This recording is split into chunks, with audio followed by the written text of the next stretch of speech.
What's up, guys? Paul Richards here with the Stream Geeks, and today we are going to be breaking down OBS versus vMix. You guys asked for it, so here we go.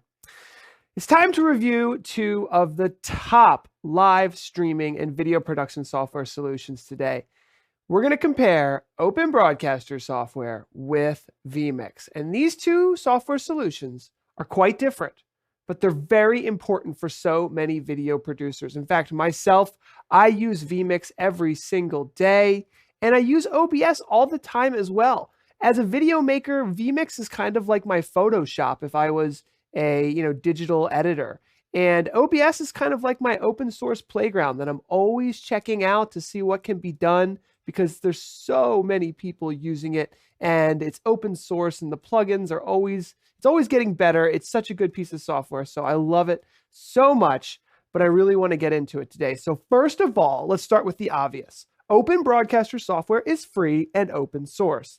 vMix, on the other hand, has a free option and a generous 90-day unwatermarked free trial, but for extended use with HD, it's going to cost you $60. And I think that's really affordable. But the other big difference is that OBS works on Windows, Mac, and Linux. And it's open source and it's free. So right off the bat, it's kind of different than vMix and always will be.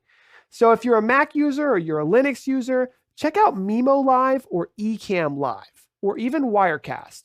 But today we're digging into basically vMix versus OBS. So vMix has got that great free option, but it's SD. It's not full HD. So we're going to be comparing the basic HD to OBS, which is full HD. But we're going to keep in mind that vMix has these great 4K and Pro options that can cost up to $1,200. So we're going to kind of dig into why you might want to pay that much and why it's important to really think about where you want to go with your video production systems. So this is what this comparison is going to go over, because you got to remember that there's a pretty steep learning curve with this type of software, whether it's OBS or vMix or anything, OBS, TriCaster, Wirecast, XSplit.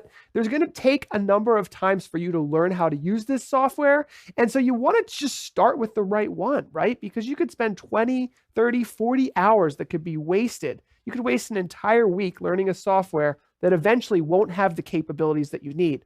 But let me stop right there, because OBS supports NDI. So regardless of whether you buy almost any of these solutions, OBS and NDI together will allow you to connect OBS to another vMix system, another Wirecast system, or XSplit. So learning OBS is always going to be a great idea. And you will get a free copy of my book, The Unofficial Guide to Open Broadcaster Software, if you'd like, in the links below, because I'm such a big fan of it. It can do so much for you. So you'll likely end up using your OBS skills in some way, shape, or form throughout your career as an OBS or video production expert. So by default, OBS's interface looks a lot different than vMix, but actually you can turn OBS's interface to make it look a little bit more like vMix. So by default, OBS has a single live output screen. There's an area for scenes, which are essentially collections of sources. There's an area for sources. There is an audio mixer. There's some transitions, and then there's some main controls all at the bottom. But what we're going to do today is we're actually going to customize it so that we can turn it into studio mode, pick a little bit of a nicer looking, darker colored theme, and it's going to look a lot more like vMix, which is awesome because vMix's interface is really one of the best in the world. So go ahead to settings in your OBS and you can change the theme and hit apply, which gets you that nicer kind of cool looking color. And then you can go into studio mode, which is going to get you the preview and program. So if you're an OBS user, you're trying to do something a little bit more professional, go ahead and do that, because it's just great and it's going to make your system look a lot better. So once you've got studio mode on, from an interface standpoint, there's still some major differences between OBS and vMix. So vMix has a lot of a different setup, really. But with OBS, you can still really create an awesome animated system where you've got maybe a sidebar and all these layers. So it's got a layering system, whereas vMix has a overlay system, and we'll talk about that in a moment. So here's vMix. You've got that preview and the live output sections. The transitions are nested in between. And then you've also got this awesome full screen option, the ability to hit the record button and the stream button really quickly. And the biggest difference here is all of those little live thumbnails. So it's really easy to just click a thumbnail and have it go to preview or output super quickly. Now, OBS is looking a lot more like vMix, but here you can see that vMix has all of these live little tablets down here, and each one of them can be double-clicked and looked at in a lot more detail. So here's my vMix setup here, and you can see we have all those transition buttons to cut between, and we can double-click any of these sources, and if you've got the 4K or professional version, you can even pan, tilt, zoom PTZ optics cameras. And we'll talk about actually having that ability in OBS as well, but you can just quickly do color corrections and change the saturation. And it's just really nice. With the click of a button, you can be looking at waveform monitors, and we'll talk a little bit more about color correction in a little bit here, but it's really awesome. And the interface allows you to quickly do some of the most professional tools in the industry at a click of a button. It's incredible that for $60 you actually get access to all of this.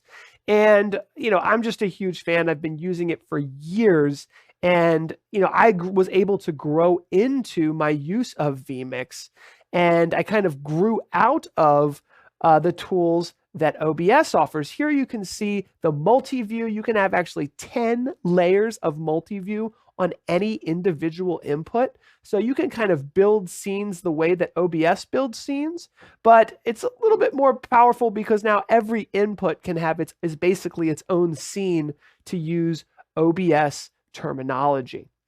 So OBS is pretty awesome, I have to say. And the next part of this overview is let's take a look at the OBS and vMix audio systems. So here we have OBS, and right in the middle there, you're going to see the OBS audio mixer. And I'm a big fan of the OBS audio mixer. It's totally usable, and you can actually have what's called a VST2 plugins. Now, vMix supports VST3, and that's an important distinction because VST2 is really not very well supported out there anymore. But you can go into your mixer and you can apply all of these great filters to any audio source in your OBS system, and it really does make your OBS sound a lot better. So VST stands for Virtual Studio Technology. You can go into the filters and add a bunch of audio filters and compressors, and even without VST2, it's really good. And you have the ability to kind of send different audio tracks, different audio systems to different tracks. You can decide what you want to monitor. And the monitor output of OBS can actually be used kind of as a virtual audio cable. Now, going over to vMix, you can see here we've got the audio mixer on the sidebar that can also be popped out. But VST3 plugins are really where the magic happens in vMix. You can get these plugins. They are the latest in the industry. This is what everybody uses on Pro Tools and the professional level. Here's two of my favorites. We've got NS1, which is like a magical noise suppression plugin that really just works magic. And then the Renaissance Axe is something that we use. Those are like our two starters here. Let me show it to you on a microphone input so you can see it a little bit more detailed there. This is my microphone. I've got that noise suppression that you can just kind of crank up until all the background noise is gone. And then your Renaissance Axe, which just makes your voice so much better present. And it's a great solution. It's an incredible compressor, makes your voice sound fuller and easier to understand when you are out there and streaming. Finally, vMix offers a ridiculous amount of audio buses that can be used to route audio out. vMix also generally will automatically choose a audio offset. In OBS, it's one of the biggest issues. You've got to add audio offset, to sync your audio and video, and something that has to happen like all the time. So it's something that vMix does automatically. If you're using OBS, you probably want to go in there and set those audio off syncs, at least at like 25, 50 milliseconds. It'll make your production sound better if you need it, but most times you actually do need it. Now, OBS has the ability to stream to one location. So that is a big difference between OBS and vMix. If you go into the settings here, we can go to the stream section, and it does support a decent amount of integrations with Twitch and other content delivery networks that allows you to log in and you have the ability to stream without needing to retrieve your stream key all the time. So that's really great. In fact, OBS has a great amount of options for control of your stream. You can do really high quality bitrate streams. But in the, I didn't want to show that. I'll go to here real quickly. In the streaming settings here, you have in vMix, you have all these options, probably more options than OBS, to log in and pick a server, but also tons of great quality options and the ability to start a stream really easily. So you can stream up to 3 destinations with vMix.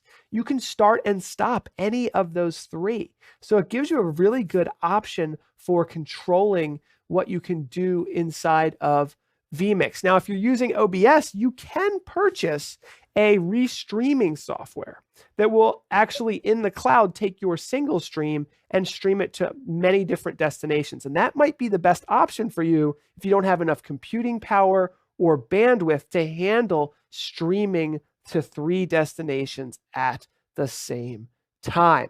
Now let's look at graphics. Putting it all together, OBS, really, I've seen some of the most amazing streams with OBS. A lot of Twitch streamers are generally really good with Photoshop and After Effects, and they create these amazing live productions using OBS. They're not using anything crazy. It's a free online software. They're just getting really creative with HTML graphic overlays, video clips that are automatically playing, and they're triggering scenes, and it's really incredible. In fact, Streamlabs has the Streamlabs version of OBS that makes this process even easier. But OBS does not come with any stock graphics. vMix, on the other hand, comes with plenty. In fact, vMix has 2 awesome tools. One of them you're seeing here is the GT title editor. It's the animated graphic title editor from vMix, and it's really awesome. It basically allows you to create animated titles and overlays very quickly. You can have tons of different layers inside of it and choose the way that you would like them to transition in and out. So this can all be saved and exported out of GT title editor and then imported directly into OBS. This is like an expensive piece of software that you might have had to pay for otherwise. It has all these great features for, managing the delay and time for all of these graphics. So it's incredibly powerful. Now, we're not even going to touch on the fact that vMix has an incredible amount of stock virtual sets as well. Virtual sets are really cool, but let's take a look at all of the titles that are included with vMix. So here you can see I just hit the add input button, and now I'm going to scroll down and show you, I would guess there's like 50 to 100 stock titles that you can add and customize very easily. In fact, you can import data into these titles using another feature with vMix that we're not going to be able to get into. We can't get into all of them, but you can use like data sources and things to import data into your titles. Here's a look at just some of the virtual sets that vMix has to offer. It's pretty incredible. And then the final tool that really sets vMix apart is called vMix Social. This integrates with Twitter, Facebook, LinkedIn, and not LinkedIn, Twitter, Facebook, YouTube, and Twitch. And then it brings all of the chats into a curated experience via a web browser, so you can access that anywhere on your local area network by clicking that IP address. It can be, triggered to automatically use one of the overlays to be used. And it's just super powerful. We use it all the time here and we got to love it. But next major feature that between OBS and vMix, OBS does have some basic color correction tools, but they've basically got some simple stuff here. With vMix, you can have color correction on the level of like DaVinci Resolve. So when you compare what OBS can do, which you can go into the filters of a video source and you can use some color correction, and it does include the ability to adjust gamma, contrast, brightness, saturation, hue, and even the overall opacity, which is pretty cool. You can even apply a LUT, which stands for look up table, to imply a consistent color grade over multiple cameras. It comes with some interesting ones here, as you can see, and they're kind of similar to like a Snapchat or an Instagram filter. But when you compare the tools inside of OBS with vMix, and I get it, vMix is a paid system, what OBS offers is a little bit primitive when it comes to professionals who want to do color correction. So vMix offers some really cool tools. The color correction that can be applied to any camera has 3 color wheels, one for lift, one for gamma, and one for gain.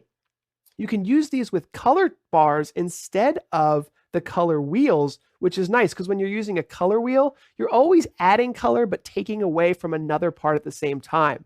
Using color bars, you can adjust the red, green, and blue independently, which is really nice.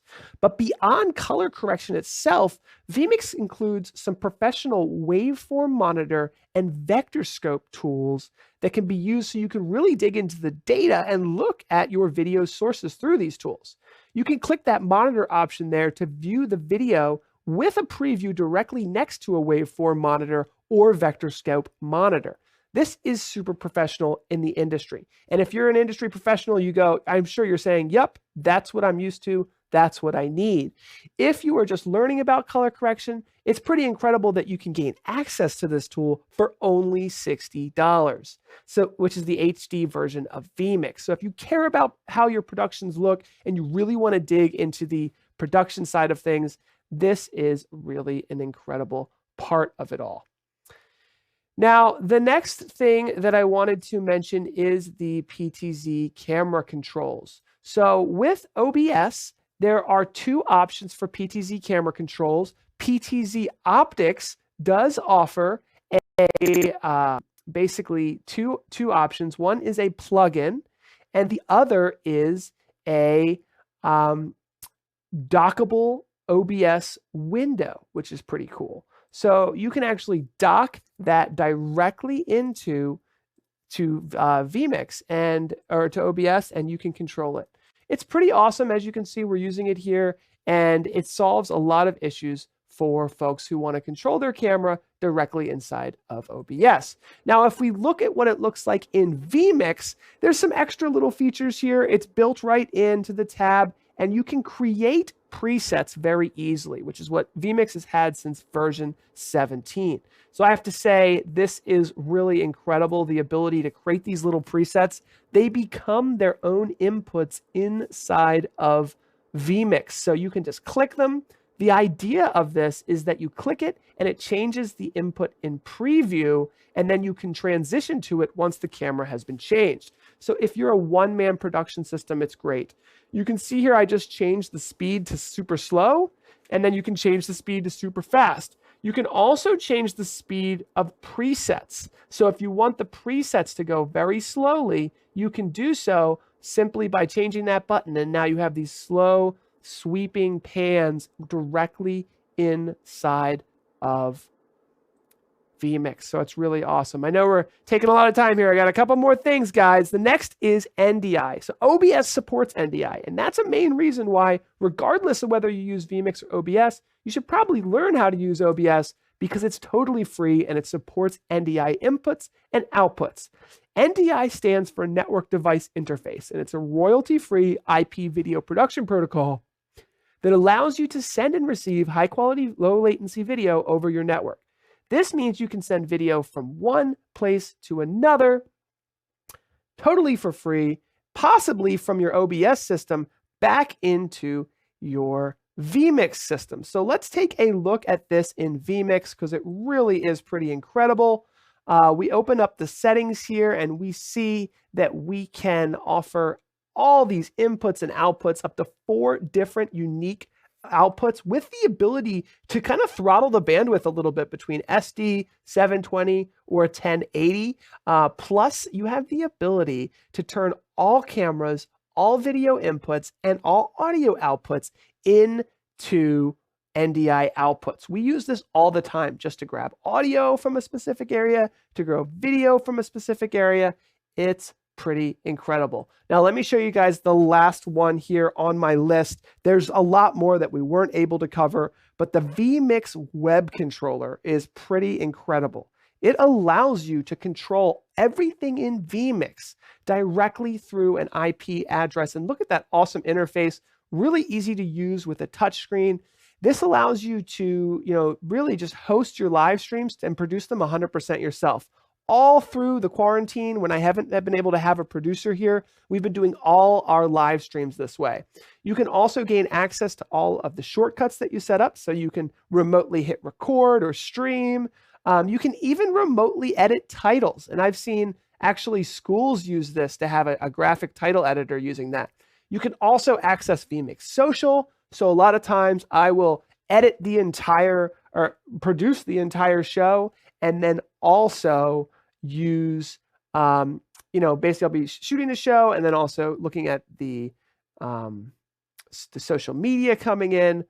Whew, that has been a lot, but I wanted to show you guys unofficial guide to open broadcaster software. Learning all of this, I think it's worth checking that out. It also comes with an online course that you could take. I also have an online course for vMix. So I'm going to put those links below. And I hope you guys learned something. Let me know what you think in the comments below. If there's a feature in OBS you think I should have covered, a feature in vMix maybe I should have covered. We hit about 22 minutes, so I got to wrap this up. But don't forget to subscribe because we are always producing new videos. You're not going to become a video production expert overnight, but joining the Stream Geeks, I think you're going to become a video production expert with us. We have a great Facebook group of others who are learning and joining together. So there you go, guys. OBS versus vMix. What do you think? Let me know in the comments below.